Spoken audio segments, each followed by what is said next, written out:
In this video, I'm going to give you 7 prompts to start your 7-day sketchbook challenge. Plus, I added a bonus prompt, so you actually have 8 prompts. I just finished a 7-day sketchbook challenge, so I'm gonna give you some prompts from that stretch and from other stretches of sketchbooking to help you start your own 7-day sketchbook challenge. Before I give you your 7 prompts, I wanna make sure that you know something very critical about prompts. Prompts are not meant to be rigid rules. They are meant to spark an idea.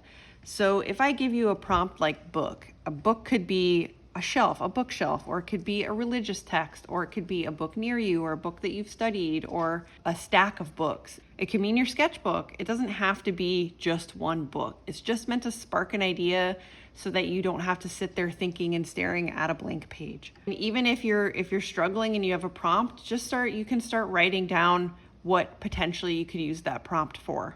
Plus the one I just gave you about books, so actually it's 9 prompts. Let's go! The first prompt is going to be breakfast or whatever you drink with breakfast. For me, it's coffee, and this is a mug that means something special to me. Your mug or whatever's in your mug, you can have it on a table, you can have what's around it, or you can just have it kind of floating in space. You could put stuff around it. I always like to add little watercolor splashes. You can journal with it or leave it as is. Your second prompt is just something in your neighborhood that you see all the time that you think is neat.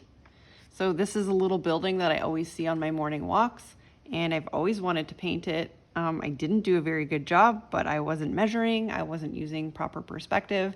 I just threw it together, painted it, and that's it. But it doesn't have to be a building. It can be a little flower bush. It could be a dog that you see all the time. It can be, I don't know, a bench that you see, anything that you see outside in the world when you leave your house, or even from your window if you don't leave your house. Your third prompt is your backyard. So go in your backyard, look at something that you see and just draw it. Flowers in your backyard, it can be weeds, it can be, I have a bird feeder and a bird bath in my backyard, so I drew that, but it can be anything. If you don't have a backyard, you can just look out the window, look at somebody else's backyard, or you can Google backyards. Alternatively, if you don't want to do backyard, you can do a houseplant. You can even zoom in and do just one leaf if you'd like. I know not everybody has backyards, so a houseplant would work just fine. Your fourth prompt is to draw something that you ate. It could be something that you want to eat or something you ate recently. It could be a lunch. This is an ice cream sandwich. It's actually a donut ice cream sandwich that I had a long time ago, so I ended up painting it at the time. But if you haven't eaten anything that you want to paint recently, you can think about something that you want to eat, or maybe a dessert that you love. Fifth prompt is to make up a little tiny city. In this one, I just started drawing squares and then I added to it. So I just started drawing a square here and then I just started building from there. So start with one corner and just start going backwards.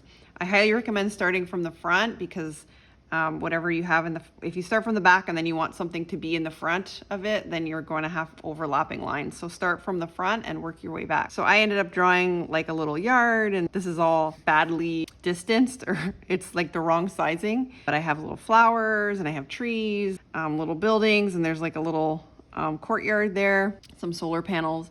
But just make it up as you go, and as you start going, you might start thinking about different things that you might want to see in your little mini fake neighborhood. This is less of a prompt and more of a creative inspiration to explore. I like to paint and sketch a lot of flowers because you can't really get it wrong. Flowers grow in all kinds of different ways. It's not like a building where the details have to be super precise, but I wanted to add some extra color. So this prompt is to add extra color that wouldn't normally be there. So this is a field of flowers. Purple and pink wouldn't normally be in a field of flowers, but I wanted to add it just to see and explore how that would work, how it would look if it would turn out.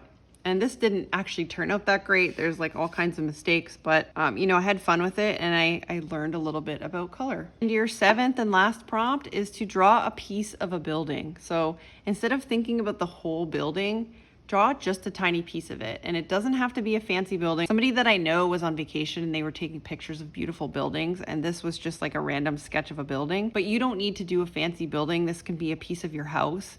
And you don't even need to go outside. It can be look over at a staircase or look over at the corner of your room. You know, maybe you have a weird piece of decorative art on your ceiling. Maybe you have an old building that has like a radiator or something. Just zoom into something in or outside of a building and draw just that zoomed in one piece. Could be if you're out at a coffee shop, it could be a building across the street, or if you're, sitting in your yard, it could be the building across, across the way from you.